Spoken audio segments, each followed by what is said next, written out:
Hey, Joseph, welcome to the His and Her Money Show. Hey, Joseph. Hey, Ty, Talib, thank you for having me. I'm a big fan of been a big fan of your show for quite a while. I love the YouTube channel, and great to be here. Well, we're a fan of the work that you do as well, which is why we wanted to have you on the show so bad, because you have figured out something that a lot of people are trying to figure out, and that is generating income through side hustles. And you didn't just kind of do it like a hobby, like you flipped it upside down to where you were able to maximize it and turn it into something that eventually replaced your 9 to 5. So we know that you know what you are talking about. But before we start jumping into your expertise, can you just take a moment and introduce yourself to everyone that's tuned in and let them know what you're all about? Sure, thanks. Well, my name's Joseph Hogue. I come from an equity analyst background, but I think that my story a lot of people can relate to it. You know, I got out of the Marine Corps in 2001 and went back to college on that GI Bill, and got out of college and started a job and just absolutely hated my job. And but I did it because you got to work. You got to work to get money. You need money to buy fun things like jet skis and other stuff. It wasn't until much later that I actually, found out about those that side hustle idea and how to make money online and some of those ideas that we'll talk about. Worked as an equity analyst for about 10 years. So working with venture capital firms and private wealth management. These last 5 years, I've started my own blog, started my own online assets to really reach out to Main Street investors and Main Street personal finance, because I saw a lot of the tricks and I want to say the lies that Wall Street plays on Main Street investors while I was working in the industry, and just so much more happier helping out regular people and working with Main Street investors.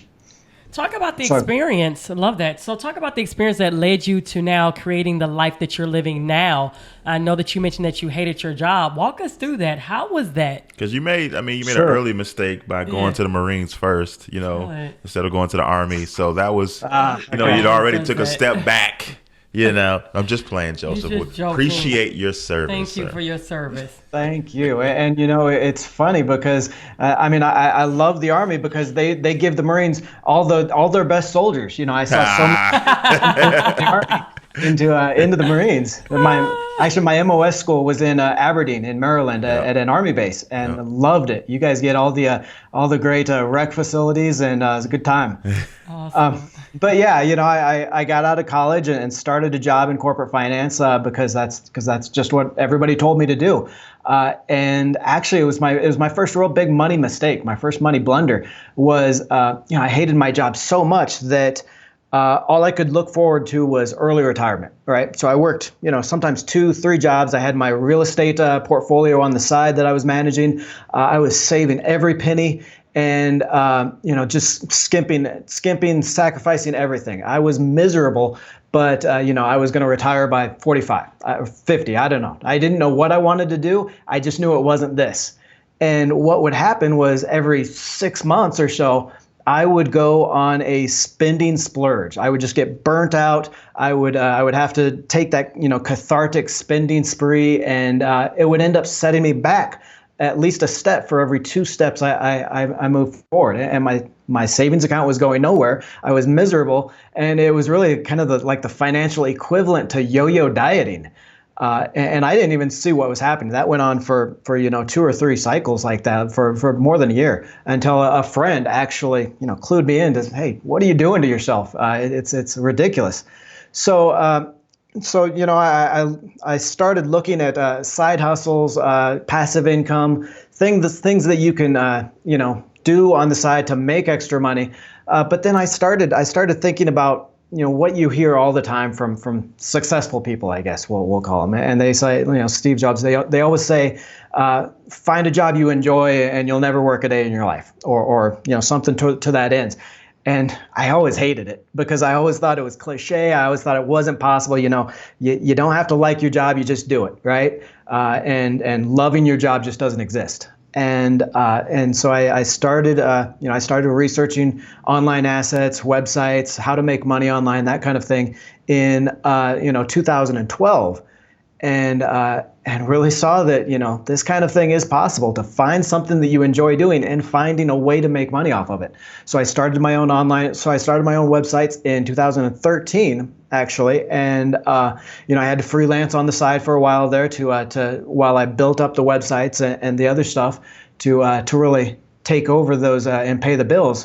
But it was about 2015 that I was able to ditch all my freelancing work and just go completely my own businesses. And it's it may sound cliche, but that saying, that does work. I love my 9 to 5. Actually, it's maybe tragic that I work more hours now than I ever did at a traditional 9 to 5. But I enjoy doing it. I enjoy that control over my financial future. I enjoy, growing my business and really that personal challenge of how fast you can grow it and how big you can grow it. And I just enjoy the work. I enjoy helping people with their financial decisions. So, living proof. And I know you guys are too with your channel and the site. It's an amazing feeling to love what you do. That doesn't mean it's not going to be a job sometimes, getting up at 7 every morning and putting in those 9 or 10 hours and worrying about that, that income for that month and growing the business. But it's a challenge. It's an adrenaline rush sometimes. And it's something that I think everyone needs to try, if not just a side hustle. Start with a side hustle that you enjoy. And make a little bit of money off of it, and it's going to grow on you. You're going to start making more and more money. You're going to start seeing the light at the end of the tunnel, where you can start doing that full time, and it's just a great experience. Now, for some people, side hustle is a new term. Some people have heard it before. Now, you use this to propel yourself to financial freedom, to allow you to build a life where you are in control, work in a field or area that you wanted to work in. So like if there's someone listening who's trying to get out of debt or trying to do what you did, trying to gain control of their financial freedom, why is side hustles such a good tool to aid in that effort?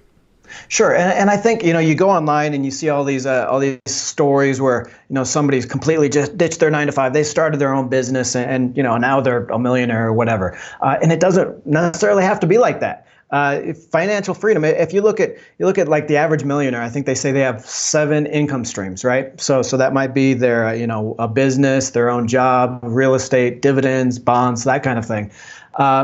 So a lot of a side hustle is just creating one of those income streams, and so it can be as simple as something more like a kind of a traditional business that we might think of, maybe like tutoring or coaching, one of those traditional businesses where you can even do it offline, within your own neighborhood. Or it can be into one of those new tech businesses, like maybe a social media coach, or helping someone with their social media profiles, helping a business with their social media profiles. So there's all kinds of ideas, and really, if you don't think you can make money doing what you enjoy, go on Udemy or go on Fiverr. Udemy is a video course site, and Fiverr is a kind of a freelancer site. And just browse some of the stuff they have there. Udemy has courses on Rubik's cubes, how to talk to a girl, anything you can think of. There is a course for it. There is a way to make money on that. So I guarantee you, anything that you enjoy doing, spend 5 hours a week starting out doing it, learning how to make money on it, and you will make money on it. I think so many people, getting back to your question on creating that financial freedom from that, so many people think of financial freedom or think of paying their bills, paying off their debts from the expenses side, and you can't get blood out of a stone. Some budgets you just can't cut. So that's why, it's so much better, so much easier to start from that income side. It can really be 5, maybe even 10 hours a week at the most. And you can create that $150, $200 a week paycheck to help you pay off those bills and really get out ahead. So walk us through your process. Someone may be listening. They're like, okay, I know that I don't like my job. I know that I want to do something else. So talk us through your process. What were some of the side hustles that you probably tried and maybe didn't stick, but those that did stick? And then when did you know was the right time to make that transition from leaving your full-time 9 to 5 to now being your own full-time own entrepreneur? Sure. Well, yeah, you're right. I've tried a lot of different side hustles, a lot of different online, business ideas, and not all of them work. Not all of them were right for me, and I just wasn't feeling it for a lot of them. So I've tried reselling on eBay with stuff you pick up at maybe a garage sale or consignment shops. I know a lot of friends that love that and love the that flipping strategy, we'll still occasionally do it. We use it more as a fun family outing, though, where we'll go to a consignment shop, go to a flea market, and pick up some stuff and then resell it online. So that's just one way, how a family can kind of work together in that side hustle idea. One of my favorite side hustles, actually, that I've tried and I still do is self-publishing. And it seems way more complicated than it is, but I guarantee you everybody has a book in them. Whether it's your life experiences, whether it is just writing down things you do in your job, whatever you do on a daily basis. If you do anything 40 hours a week, you are going to become an expert at it. And somebody out there is looking for those skills. So you go to Amazon, you kind of browse some of the books in that topic. And make an outline as far as what you think people should know about this. It always helps to start with a transformation that you want to bring people to, and then just work back from that. What do they need to know to achieve that transformation? Work on a chapter a week. Don't kill yourself over it. 5-10 hours a week. You'll have the book done in maybe 2 or 3 months. And seriously, it's one of the best passive income sources you'll find. I make upwards of about $200 per book per month. I've got 10 books published. So, it took upwards of about 2 years to create all of them and, put them up there. But now that's upwards of around $2,000 a month passive income coming in. And really, I don't have to do anything for it. So a great income stream for anyone's thinking about that. It's a natural fit for anybody with a blog or working online on another site because you're already creating that content. Another side hustle, a great side hustle is just blogging. And I think there's a lot of misconceptions about blogging. How maybe it might be quick money or might make you rich fast, and it's truly not. It's truly not passive income, but it is a business, and you can grow it to outstanding lengths and really make a lot of money out of it. My blogging related assets, I make a little over $7,000 a month on those, and that's for blogs that are all of maybe about 4 years old, 5 years old, my oldest ones. And so it's truly something that you can grow as your own business. And really make it your own. And again, the key here is just your passion. Find something you enjoy doing, talk about it, and share that knowledge with other people. Well, I think it's so incredible, and I'm sure that our audience can appreciate this, is that not only are you sharing with our audience real side hustles that they can do, but you're also sharing your income. So generous to share that with us. So I know there's probably a lot of questions, right? Sure. One, the books. So if somebody created a book, are they then putting it on Amazon, and then are they marketing or putting out ads and things like that to drive back to the book? And then talk about your blog side. I think that's amazing. $7,000 a month from blogs, that's amazing. Are you buying blogs, or are these physically blogs that you're running yourself? Mm-hmm. Yeah, well, okay, so for the books, I usually spend about $20 per book per month on Amazon ads. And basically what that does, that just gives you enough sales, enough organic sales to really juice that ranking on Amazon. So you stay ranked within that top page or so of the category. Beyond that, I also, I have the blogs on or the books on the blogs. So wherever it's appropriate, wherever it's related, I'll put in a quick paragraph about a book and link to it there. And again, that just gives me a few more organic sales, because Amazon is a great machine if you can feed into it just a little bit of sales every month. It's going to take those sales and keep you ranked and keep running. So really beyond those ads, which are automated, and every once in a while putting a new link somewhere on the blog, it's completely passive. It's something that I don't have to worry about. It's something that's pretty consistent from month to month. So it's really a great income source. And like I said, really a natural fit for a lot of these other side hustles, because you're going to be learning about your side hustle. You're going to be creating content to share with other people and teach other people. Why not turn that into a book? It's so easy to put a book together, get it on Amazon, and really have it start making money for you while you move on to these next ideas. The blogs, actually, I have bought a blog before, and that's a side hustle in itself. Flipping blogs or just buying blogs and rehabilitating them. All my blogs that I own now, I have 4 blogs, and they're all ones that I've started from scratch. And basically just putting out an article each week on each one, sharing on social media, and really finding the affiliates, finding the products that work well with that idea. So I've got an investing blog, I've got a personal finance blog, a debt blog, and a blog about making money online. So within each of those, there's obviously different products that I can promote, different affiliates that I can promote. And I create my own courses to sell through them as well. That's incredible. So you mentioned about the book, and I think that's something that a lot of people are like, man, I should write a book. But I think that's also something a lot of people don't know how to do. So talk about, or they think it costs a lot of money and that they have to hire somebody to do it. Talk about your process. So if I fire up Google Docs right now, like, how many pages does my book need to be? And how do I figure out the formatting and the cover? Like, I have these ideas, but I don't know that side. Like, how would you talk to that person who had those questions?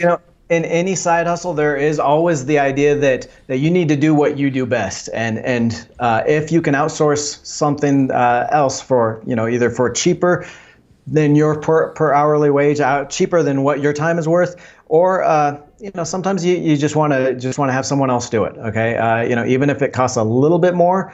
Now I will say there's a limit to that. You don't. It's going to eat into your profits if you just hire out as much as you can. Now I personally hire out my formatting, which in reality it takes all of maybe about 2 hours to format from like a Word document into the different formats you need for like Amazon. I mean, you can go straight from Word to Amazon if you like, but it loses some of the some of the formatting and some of the other structure.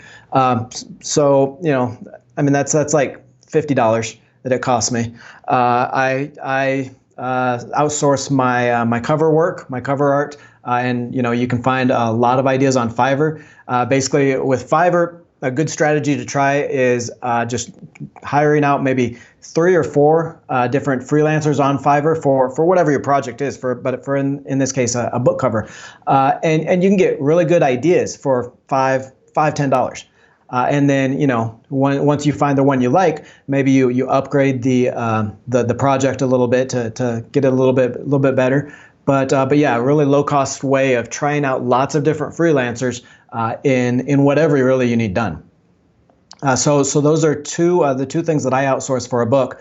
Now, for as far as my process, it's really one that makes it easy for even somebody that's not really a writer. So we talked about, you go to Amazon and you just browse other books, see what they're talking about. You can look at their chapters in the book. And just see what they're looking at. Another trick you might use is go to their reviews and see what people liked, see what they wanted to see more of. So you're really digging deep into what's out there, what's being talked about, and what's not being talked about. What you might be able to add, and again, work backwards from that transformation. This is obviously something that you have to have some fairly deep knowledge in. I mean, I don't want people to think that they have to get into that analysis paralysis problem where they're learning constantly and they're never ready to write the book, because like I said, anything you study for a month, 2 months, you can write a book about it. And I imagine a lot of people, their idea comes from their experience. So they're ready to write a book. So you take these chapter ideas, these steps from beginning to the transformation you want to bring people, and yeah, this is a great way to start a blog, because each week you write out a chapter and put it out on your blog. Put the whole chapter as is out on the blog, and so after 12, 15 weeks maybe, the typical book on Amazon has that between 10 and 15 chapters. They're on a 6x9 book. It's typically around 160 to 200 pages. You don't need a 400-page book.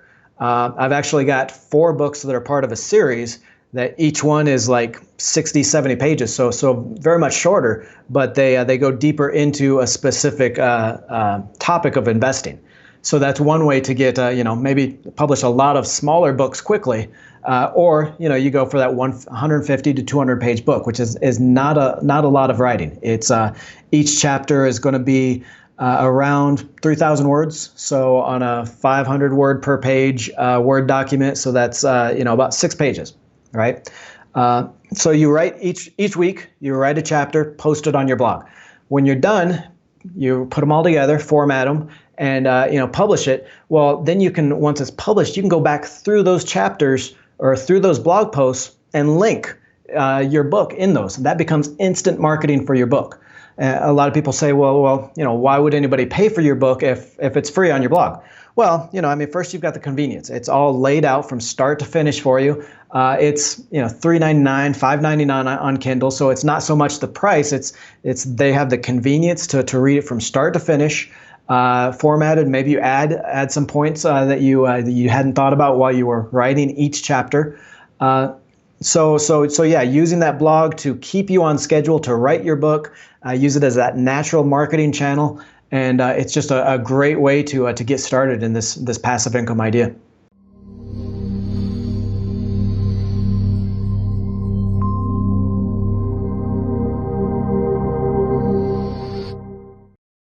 Imagine a life where your money isn't strangled by mortgage payments. Imagine what you could do when you don't have to send them money that you work so hard for. Come get simple, powerful, and real solutions to eliminating monthly mortgage payments forever. America's #1 money couple presents Crush My Mortgage. In this exclusive course, you will be equipped with strategies to help you move faster toward the promised land of owning your house free and clear. Learn strategies to help you in the areas of payment acceleration, extra income generation, and wealth creation, all to help you crush your mortgage. Visit crushmymortgage.com and get started today. Join us on the path to power, freedom, and legacy. That's crushmymortgage.com.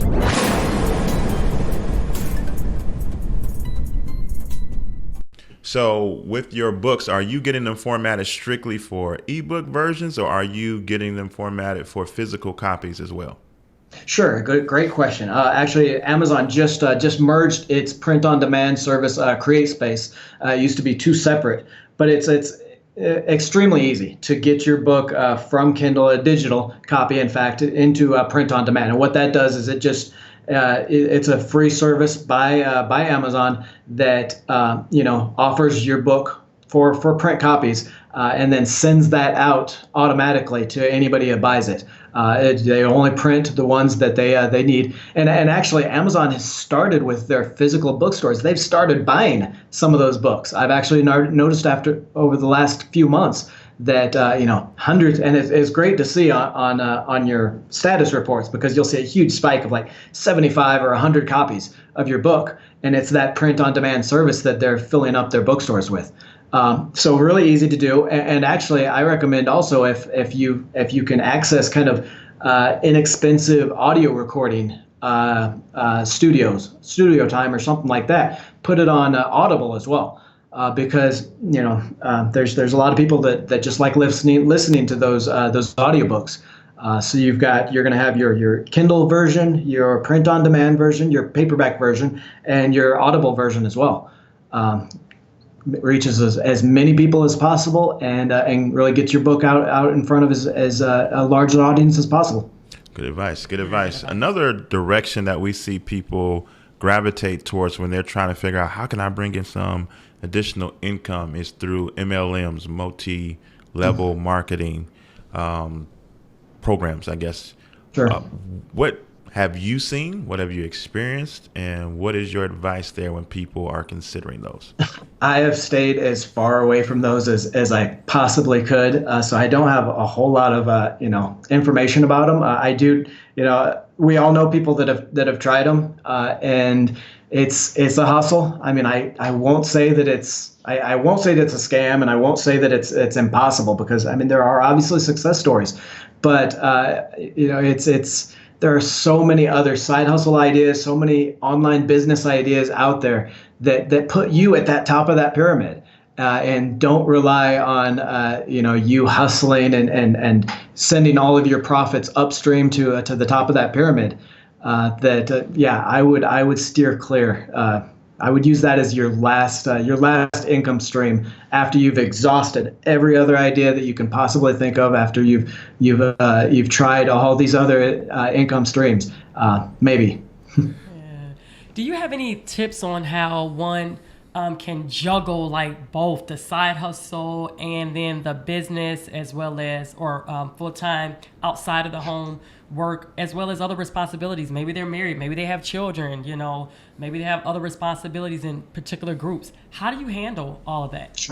Sure. Great question. It's tough starting out. It's those entrepreneur hours and it's why it's so important to find something you enjoy doing. So basically, you're starting with maybe 5 or 10 hours a week at the most, and that becomes kind of your hobby time. That's it's what you enjoy doing. So it's not so much a second job. It's your hobby come to life as a business.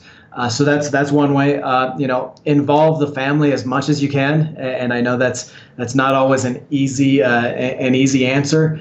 But if like for example, my wife loves Instagram, loves Facebook, loves all those social media sites, and I can't stand them. I mean, I think I would still be a rotary phone guy if I still could. So she handles a lot of my social media accounts and does that. Our son's only 6 right now, so he's not quite helping out yet, but he's going to be helping out how he can when he gets a little bit older. So yeah, just involve the family as much as you can. Obviously, don't force them. It's not something you want to force them into a job that they don't like just because you're in a job that you enjoy.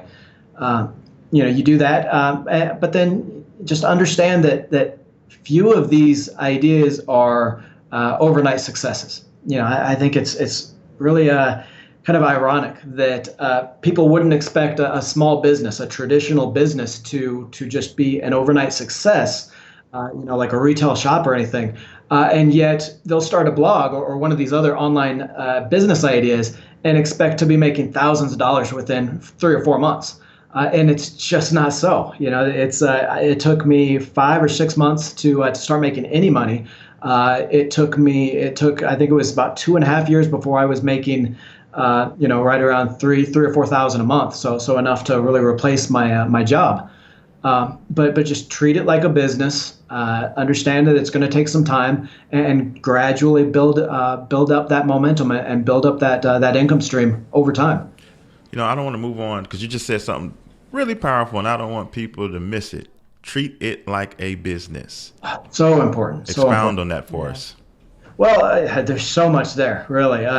There's anytime. Another thing, people start a blog or start one of these online businesses, and they look at it so narrowly. They look at blogging as, I just have to write down what I'm thinking every day, and they forget, this is a business. You have to be accounting, you have to be marketing, where you're getting the word out on social media and maybe even some ad spending. You have to be the management, so you're managing different projects that are coming up. You have to be the business manager, where you're talking to companies that you want to advertise on your site, or that you want to partnership with as far as affiliates. So there are any role that you do that you find in a traditional 9-to-5 company, you need that role in an online business as well. So part of being successful is just spending that time learning some of those roles. So within that 5 hours a week, maybe you spend an hour just reading books on Kindle, and $5 you can get a book on simple small business management or small business marketing. So spend a little time understanding the business side of that online business or of that side hustle. So that's one thing. Another is obviously keeping those books, understanding all the time you're spending, understanding all the money you're paying out for either different services or different software, whatever you use to make your business run. Because that's all tax deductible. Obviously, that's all, and not only saving money on your taxes, but it's just a good idea to know, to be able to follow your business and the returns, because it just makes no sense to do something that's not making a profit, after a while. So yeah, treat it like a business. Learn how the business side of it works, and you will be successful, because honestly, you'll be doing what 90% of the people that start an online business or start a blog aren't doing. They're doing the easy stuff and just kind of avoiding or neglecting a lot of the harder stuff. Now, I kind of want to stay in that vein a little bit. I'm thinking through people that are doing things like at one time Ty did makeup for people, or maybe somebody's doing Uber or DoorDash or things of that nature. And it's easy to let that money slip through your hands. The money that you started this side hustle with a thought to get out of debt, with a thought to get money to save, with a thought to get money to invest. But then when you get it, especially if you get it like in cash, you are less than organized and you don't necessarily hit the goals that you were trying to hit. What advice do you have for staying organized and making sure that this income that you're generating or that you're trying to generate goes toward your targeted goals? Definitely. Well, and that's, that can strike somebody that, not even necessarily with a side hustle, but is just seeing maybe their income grow naturally through raises or through, projects at work. And it's something called, income creep or lifestyle creep, right? And it's basically just the idea that your income has a tendency to grow, to meet your budget. And we've seen it all. How is it that, I'm sure you guys do, all of us in our 20s, we were able to live in that studio apartment and, on a shoestring budget. And yet it was some of the happiest times of our lives. And now, in my 40s, how is it that I'm not able to live on maybe 2 or 3 times that? And it's because of that idea of lifestyle creep, keeping up with the Joneses. And whenever I hear something like that, or whenever I hear that, I always think of Dave Ramsey's daughter, Rachel Cruz, says something that, the Joneses are broke, right? We're all trying to keep up with that idea. And, our houses get bigger, our cars get fancier. So basically, if you want to, you need to set a marker, or set a, set a, I don't want to say set a budget, because everybody hates budgets, but we you don't. need you need to understand how much you're spending, and all that extra money goes into, if you're doing the envelope system, goes into an envelope, goes into a special bank account. It needs to be separated from all your other stuff. It needs to come out and go into those accounts as soon as you receive it. So you really sequester that off of your regular income. And it's something that you need to be vigilant on. You need to constantly be going back to that budget. Keep that budget for years, and keep going back to that and saying, oh well, okay, why have our expenses grown this much? Let's get back to this budget. And none of this means you can't have nice things. None of this means you can't be happy and spend your money, because you work for it. But not at the expense of those longer term goals. You need to pay off that debt, and you need to get out ahead before you can really start enjoying anything. Because otherwise, that's just going to be a burden. We talked about financial freedom earlier, and a lot of people think, okay, well, financial freedom, that's having $1 million in my bank account, or having enough money where I don't have to work. Well, no, financial freedom is not having that daily burden, that daily crushing burden of that debt weighing on you, hoping that you're not going to miss the next paycheck, because that would be it. That would send you to the payday brokers. That would send you to the check cashers and put you into that debt cycle from which, frankly, so many people don't never get out of. Just focusing on those short-term goals and getting yourself out of some of that crushing debt. That's financial freedom, and you'll love the feeling because it's such a relief to not have to worry about that on a daily basis.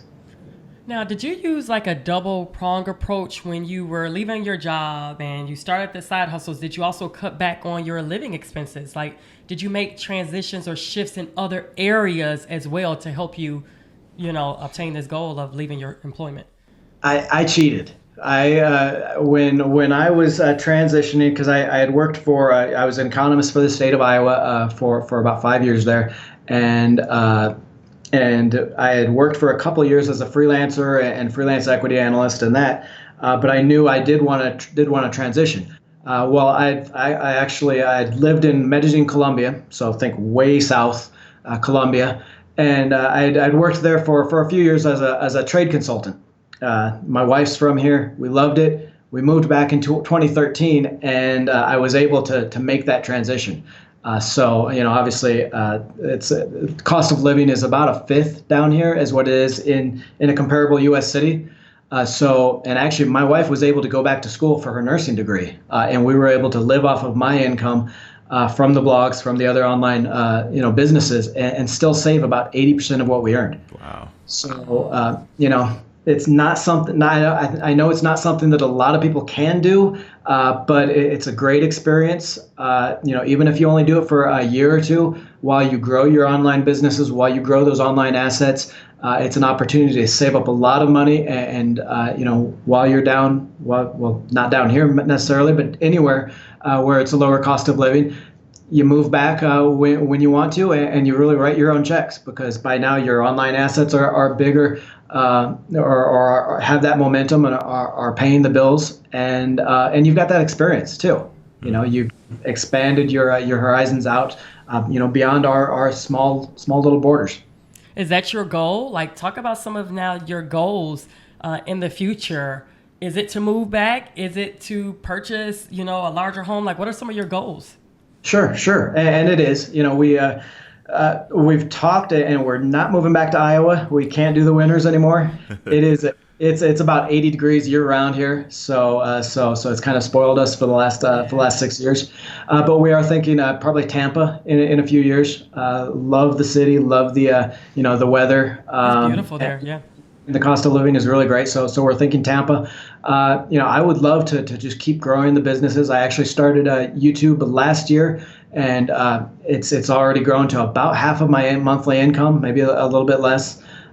So keep on growing that and really scaling it. And I think that's really the future for anyone with an online business, is scaling it into where you're outsourcing some of the ideas, and you step back into a little bit more of a management role. And really, build it as much larger and build it beyond one person. Mm-hmm. If there's someone listening who really loved your advice, they in their mind, they're like, man, I need to try this, but then they're like, I don't think I can do this because I have this working against me, or I'm in this circumstance. What words of encouragement would you offer to that person if you had a chance to talk to them? There's so many cliches, so many slogans. Just do it.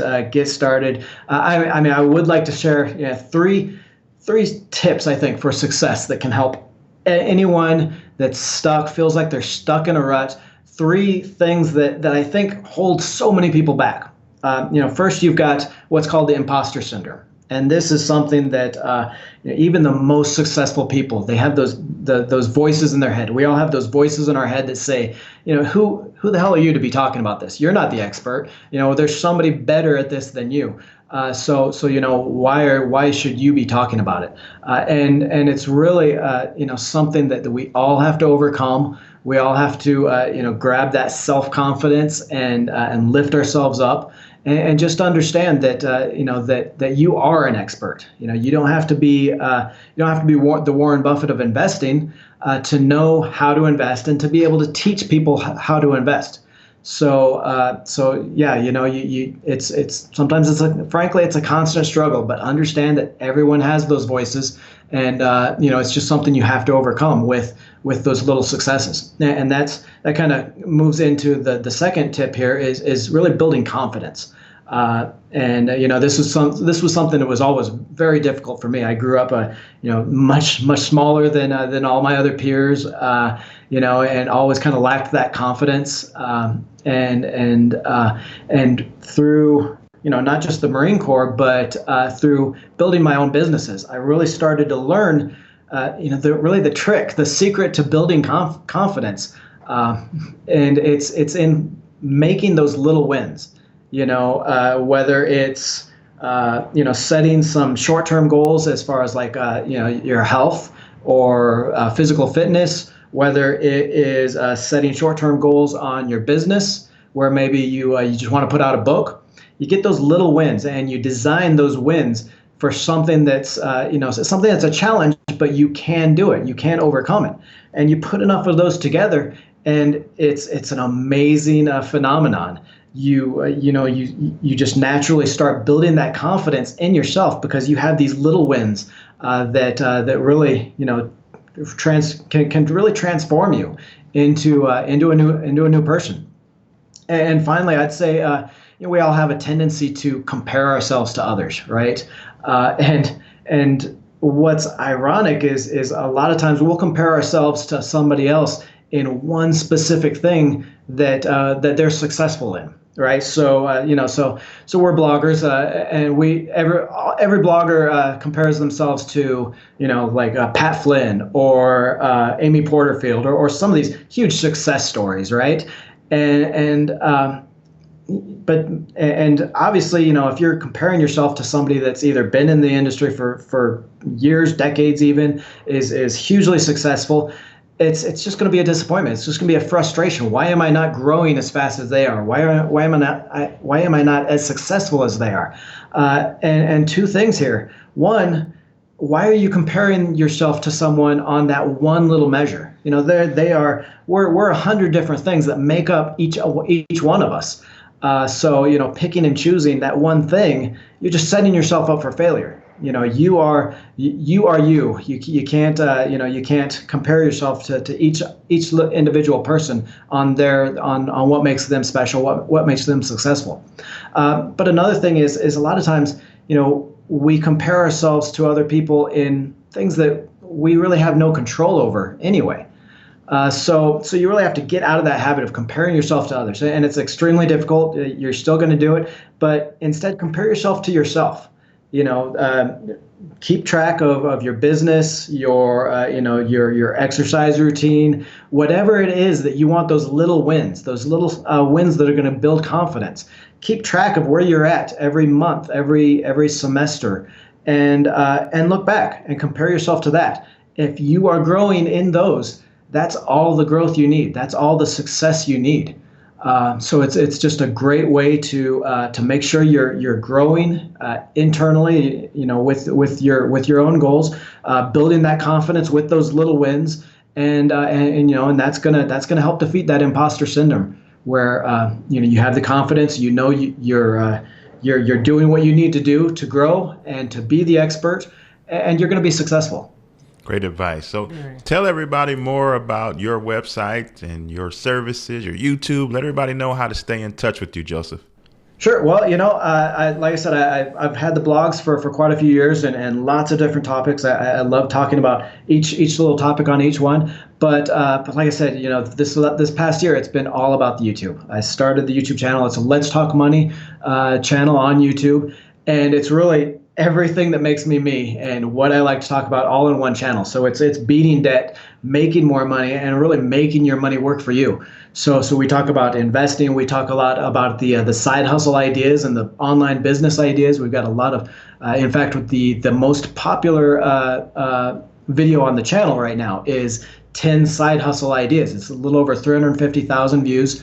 I just love talking about this idea. So yeah, YouTube. I love the engagement, this face-to-face relationship that I can build with people on the channel, I'd love to see everybody over there and be part of the community and grow together. We'll be sure to have the link to, and even the websites that you mentioned earlier, everything that Joseph talked about, and everywhere that you can find Joseph, you will find the links in the show notes of this episode. Joseph, you dropped huge amounts of wisdom today, and we are super grateful that you took time out of your busy schedule to come on and share all this with our audience today. Thank you so much. I appreciate it. I love talking about it. I hope someone can find some value in it, and yeah, I always love to hear feedback from the community.